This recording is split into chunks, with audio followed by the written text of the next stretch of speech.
Good morning प्यारे बच्चों, मैं हूं आपकी एजुकेटर पूर्णिमा और हम करेंगे वर्कशीट नंबर 53। सब्जेक्ट आपका इंग्लिश है, क्लास आपकी 9th है और डेट है 12 नवंबर। तो आई नो कि वर्कशीट थोड़ा लेट हो गया है, बट आंसर इतने बड़े थे और खुद ही लिखने थे सारे के सारे सोच के, तो that's why it's become late. And तो चलिए, डॉक्टर APJ अब्दुल कलाम एक साइंटिस्ट थे, एक स्टेटमैन थे और उन्होंने बहुत सारा वर्क किया है स्पेस में, डिफेंस में और न्यूक्लियर टेक्नोलॉजी में। उन्होंने पूरे इंडिया को गाइड किया है 21st सेंचुरी में एंड किया था। He became our 11th president in 2002। He is one of my favourite person. Like अगर इनके बारे में जब भी हम पढ़ते हैं ना, तो इतना इंस्पिरेशन मिलता है इनकी कोट से कि समझ में आता है कि इन्होंने कितनी डिफ़िकल्टीज़ फेस की हैं। In his autobiography wings of fire, तो इनकी ऑटोबायोग्राफी का नाम क्या है? Wings of fire. He speak of his childhood, अपनी चाइल्डहुड के बारे में बात करते हैं। वो कहते हैं my childhood is a small like small family में था। तो अपनी मदर से उन्होंने एक काइंडनेस और गुडनेस को इनहेरिट किया था। अपने जो फादर थे उनके काफ़ी ऑनेस्ट थे, डिसिप्लिन थे। उन्होंने अपना पहला वेज कमाया था जब सेकेंड वर्ल्ड वॉर होता है, तो काफ़ी ज़्यादा न्यूज़ आनी होती हैं। तो उस टाइम पे ट्रेन में से जो बंडल फेंके जाते हैं उनको वो उठाते थे अपने कज़न ब्रदर की हेल्प करने के लिए। तो वहाँ से उन्हें पहला अपना मेहनताना मिला था। उनके 3 क्लोज फ्रेंड थे जो कि हम फर्स्ट वर्कशीट, इससे पहले वाली वर्कशीट में कर चुके हैं। तो उनके जो फ्रेंड थे, ठीक है, मतलब वो हिंदू थे, लेकिन इन लोगों को कभी डिफरेंस ही नहीं लगा आपस में एक दूसरे से, ठीक है। As a children none of them ever felt any difference among themselves because of their religious difference and upbringing, कि भाई वो डिफरेंट काइंड ऑफ अपब्रिंगिंग में बड़े हो रहे हैं, ठीक है। तो event from the Ramayana and from the life of prophet were the bedtime story Kam's mother and grandmother would tell the children in his family. तो रामायण वगैरह से भी उनको स्टोरी सुनाई जाती थी, तो उनको डिफरेंस ही नहीं लगता था। When he was in 5th standard एक नए टीचर ने ज्वाइन किया था, तो वो उनकी सीट जो है उनकी चेंज कर देते हैं, क्योंकि वो रिलीजियस को ज़्यादा मानते हैं।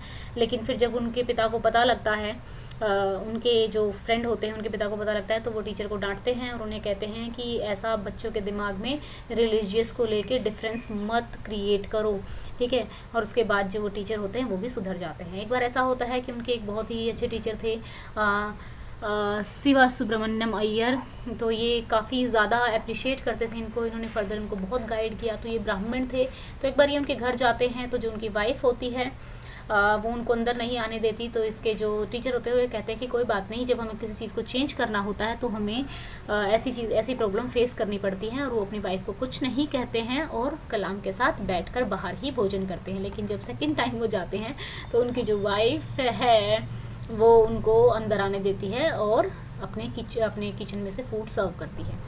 इसी तरीके से जब कलाम बाहर जा रहे होते हैं स्टडीज़ के लिए, तो जैसे कि वो कलाम को लगता है कि जैसे वो बहुत ज़ोर से सोच रहे हैं, यानी कि हमारे मन की बात कोई सुन लेता है, तो उसके फादर उसको कहते हैं I know you have to go away to grow. तो कहते हैं कि मुझे पता है कि तुम्हें बाहर जाना पड़ेगा खुद को ग्रो करने के लिए। तो does the seagull not fly across the sun alone and without a nest. तो वो कहता है कि क्या जो सीगल था, जो हमने लास्ट स्टोरी पढ़ी थी, क्या वो खुद नहीं गया था, अपनी उड़ान नहीं ली थी, उसने फर्स्ट फ्लाइट नहीं ली थी। तो यहाँ पर फिर वो जो उसकी मदर होती है वो काफ़ी टेंस होती है कि अब कलाम बाहर जा रहे हैं। तो वो अपनी वाइफ को भी ये समझाते हैं कि भाई देखो, जो हमारे बच्चे होते हैं वो तुम्हारे बच्चे सिर्फ तुम्हारे नहीं है, बेशक तुमने उनको जन्म दिया है, लेकिन उनकी अपनी भी लाइफ है। तो उनको अपनी थॉट्स के थ्रू ही उनको क्या करना पड़ेगा, खुद की लाइफ को ढूंढना पड़ेगा। तो काफ़ी, जब आप ये पढ़ोगे विंग्स ऑफ फायर बुक, ये बहुत ही अच्छी किताब है, अच्छा लगता है। इतनी इंस्पिरेशनल चीज़ें लिखी हुई, उन्होंने काफ़ी स्ट्रगल किया, काफ़ी एक बहुत ही एक उम्दा पर्सन थे। लाइक कह सकते हैं कि ये एक मिसाल थे। आई मीन इंडिया में जैसे एक बिल्कुल भी इनको डिफरेंस नहीं रहता था कि हिंदू मुस्लिम, एक बिल्कुल सेक्युलर पर्सन थे ये। तो बहुत ही अच्छी पर्सनैलिटी थी, तो I like him very much. तो हमेशा इनकी कोट्स, आइंस्टाइन की कोट्स, तो ये मेरे रूम में लगी ही रहती हैं। What did Abdul Kalam do to earn his first wage? First question है, it was during the second world war Abdul Kalam got the opportunity to earn his first wage. He use to catch the newspaper bundle thrown from the running train में से जो bundle newspaper के फेंके जाते थे उनको उठाते थे अपने कजन की हेल्प करने के लिए। By collecting this newspaper bundle he earned his first wage. तो उन्होंने पहली अपनी कमाई यहाँ से अर्न की थी। हम लोगों को तो लगता है ना कि हम क्यों न्यूज़पेपर उठाएं टाइप, है ना, ऐसा होता है ना, ये तो छोटा काम है। मैं हमेशा यही कहती हूँ, कोई काम छोटा बड़ा नहीं होता है। What characteristic did Abdul Kalam inherit from his parents? Abdul Kalam parents were simple and kind. He inherited honesty and self discipline from his father. He inherited goodness and kindness from his mother. How does Abdul Kalam describe his parents? He described his father Jainulabdin Abdul Kalam as an honest and self-disciplined person. He described his mother Ashima as having a faith in goodness and kindness. ठीक है, वो विश्वास रखती थी. What happened when Abdul Kalam went to teacher's house for dinner? When Abdul Kalam went to his teacher's house for the first time for dinner, teacher's wife didn't allow Kalam to enter the house. उसको allow नहीं करती है. His teacher sat outside the house to have a meal with him, but second time teacher's wife took him inside and served the food. ठीक है, तो next question है कि आपको क्या करना है. ये दिया हुआ है सेकंड टास्क आपका. फर्स्ट टास्क में तो 20 to 30 वर्ड्स में दिया हुआ था. 40 to 50 वर्ड्स में आपको लिखना है कि जो स्टोरी हुई थी उस पर लाइट डालनी है, किस तरीके से डिफरेंस जो है पीसफुली रिजॉल्व किए जा सकते हैं. और दूसरा क्वेश्चन है कि जो अब्दुल कलाम के बेस्ट फ्रेंड्स थे, ठीक है, वो अलग अलग रिलीजन से, तो वो इंडिया की सोसाइटी के बारे में क्या बताते हैं. तो चलिए, फर्स्ट क्वेश्चन है, थोड़ा सा बड़े रहेंगे क्योंकि ये ऑलरेडी लिमिट दी हुई है 40 to 50 वर्ड्स की. आप एक आधी लाइन काटना चाहें तो काट सकते हैं. Narrate an incident from the extract which shed some. When Abdul Kalam went to his teachers house, ये for the first time for the dinner, teacher's wife didn't allow Kalam to enter the house because of religious differences, but his teacher told him, once you decided to change the system, such problems have to be confronted. यानी कि अगर हमें कोई चीज़ change करनी होती है, कोई change लेकर आना होता है, तो डेफिनेटली कुछ तो चैलेंजेस आएंगे. His teacher sat outside the house to have a meal with him without saying anything to her wife. The second time teacher's wife took him inside to resolve the differences. We should wait peacefully so that other people get time to rethink. We also have to ready for challenges which arise during the change. जो change हम लेके आना चाहते हैं तो हमें उन challenges के लिए भी क्या रहना चाहिए, रेडी रहना चाहिए. Who were Abdul Kalam's best friend? ये डबल क्यों लग रहा है, I don't know. What does it tell us of Indian society? Abdul Kalam had 3 friends, Amanda Shastri, Arvindan, Shiva Prakashan. All 3 were from the Orthodox Hindu Brahmin family. Despite being from different religious background, they were close friends. It shows Indian society is having unity in diversity. ये क्या show करती है कि unity in diversity है India में. Despite being diversity, people live amicably here. लोग यहाँ पर प्यार से रहते हैं, बेशक यहाँ पे कितने भी डिफरेंसेस हों. ठीक है, तो टास्क 3 है, ये आपको 100 से 120 वर्ड्स में लिखना है. Abdul's father said, Abdul, I know you have to go away to grow. Does the seagull not fly across the sun alone and without a nest? मतलब ये जो चीज़ होती है ना, लाइक फादर्स जो होते हैं ज़्यादा एक्सप्रेसिव नहीं होते. आजकल के फादर फिर भी एक्सप्रेसिव होते हैं. हमारे टाइम के जो फादर होते हैं इतना ज़्यादा प्यार और वो चीज़ें नहीं समझाते हैं. ऐसे ही मेरे फादर, मैं बताऊँगी आपको, मेरे फादर ने भी एक स्टेटमेंट बोला था वो जो हमेशा याद रहता है मुझे. और आई होप कि आपके पिता या मम्मी पापा या कोई तो ऐसी चीज़ें बोलता होगा जो आपको through out of your life आपको साहस देती होगी. When Abdul Kalam was going out of his home, like एक बार मैं एग्ज़ाम दे के आई थी, तो एग्ज़ाम अच्छा नहीं हुआ था और जस्ट मैं सोच रही थी बहुत, I don't know, may be father को लग रहा होगा कि मैं उदास बैठी हूँ या फिर कुछ ऐसा था, बट उदास तो नहीं थी. हाँ, बट मैं बहुत चुपचाप बैठी थी अपने रूम में. तो वही वाली है जिस तरीके से अब्दुल कलाम कह रहे हैं कि जैसे वो ज़ोर से सोच रहे हो, तो पापा आते हैं तो फिर वो कहते हैं किंग एंड स्पाइडर की कहानी सुनी है ना, तो यानी कि ट्राई करते रहो, कभी ना कभी तो सक्सेसफुल हो ही जाओगे, डेफिनेटली सक्सेसफुल हो जाओगे. तो वो स्टोरी मुझे हमेशा रहती है, याद रहती है. जब भी मुझे कोई प्रॉब्लम आती है तो मैं ये सोचती हूँ कि मेरे फादर मुझसे ये एक्सपेक्ट नहीं करते कि मैं बहुत ज़्यादा ऊंचाइयों पर छूँ. बस ये एक्सपेक्ट करते हैं कि मैं ज़िंदगी में कभी हार ना मानूँ, कभी उदासीन ना हूँ ज़िंदगी के प्रति. तो सेम ऐसा ही होता है. अब्दुल कलाम बाहर जा रहे होते हैं अपने घर से.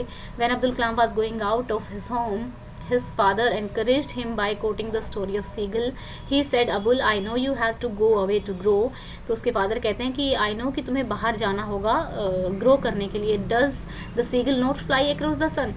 तो ये देखो अगेन मैंने क्या किया है, पहली लाइन मैंने इंट्रोड्यूस कर दी है, यहाँ से यहाँ तक मैंने खुद लिखी है. उसके बाद यहाँ देखो, मैं हमेशा कहती हूँ कि जब भी हम आर्टिकल लिखते हैं तो हमें जो क्वेश्चन में से लाइनें उठा लेनी होती है. देन मैंने फिर ये यहाँ तक का पूरा क्या कर दिया है, यहाँ से उठा लिया है. तो by quoting this he wanted to tell him, हमें यही बताना था कि इस चीज़ को कोट करके वो ये कहना चाहते थे that every person has to overcome their fears to develop. हर पर्सन को अपने जो डर होते हैं उन पे विजय पानी ही होती है अगर वो डेवलप होना चाहते हैं, ग्रो करना चाहते हैं। Every person has a different journey, हर पर्सन की एक अलग यात्रा होती है ज़िंदगी की। By facing difficulties you will find your real potential. Abdul Kalam was scare to go out, मतलब उनको थोड़ा डर लग रहा था जाने में। His father told him seagull was also scare to fly but he took his first flight and overcome his fears. So you will also overcome your fears, you are going away because you need to develop, we need to go out of our comfort zone. हमें अपने comfort zone से बाहर निकलना होता है अपने अंदर के उस रियल इंसान को ढूंढने के लिए। And the real goal of life, कि हमारा ज़िंदगी में क्या मकसद है। Every person goes through a different journey in life, you have to spread your wing to fly high in the sky by overcoming the fear. तो तुम्हें भी आसमान में इसी तरीके से उड़ना होगा अपने पंखों को फैलाकर। यहाँ पे इसका मतलब है that means you have to go out and explore the world to find out your real potential. तो हमें भी इसी तरीके से दुनिया को के लिए बाहर जाना पड़ता है और अपने अंदर के हमारे लिए क्या बेस्ट है, क्या चीज़ें हैं।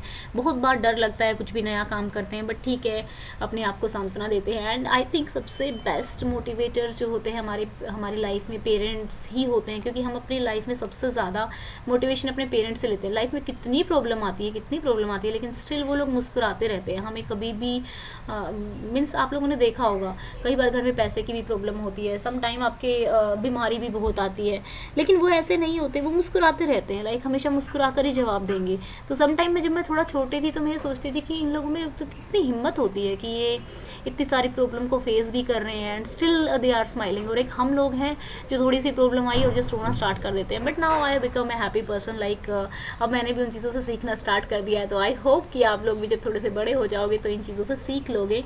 तो हमें लाइफ में कभी उदास नहीं होना चाहिए, जो मैंने पिछले वर्कशीट में समझाया था कि इस दुनिया में सिर्फ एक ही चीज़ परमानेंट है, वो है चेंज। जैसी भी स्थिति में हो वह बदल जाएगी, ठीक है। तो हमें यही सोचना चाहिए कि अगर रात है तो दिन भी आना ही है और दिन है तो रात भी आना ही है, यानी कि सुख और दुख दोनों ही हमारे साथ चलते रहते हैं। तो स्टूडेंट्स, हम अपने 100 के सब्सक्राइबर का टारगेट रखते हैं दिवाली से पहले। अगर पूरे हुए तो दिवाली पे सेलिब्रेट करेंगे। एंड इसके लिए आपको चैनल को सब्सक्राइब करना होगा, वीडियोज़ को शेयर करना होगा, और अगर आपके पास नोटिफिकेशन नहीं पहुँच रहे तो please check your bell button. And इस वीडियो के लाइक्स का टारगेट हम रख लेते हैं 12,000 लिख दिया मैंने। Thank you, have a nice day, may God bless you.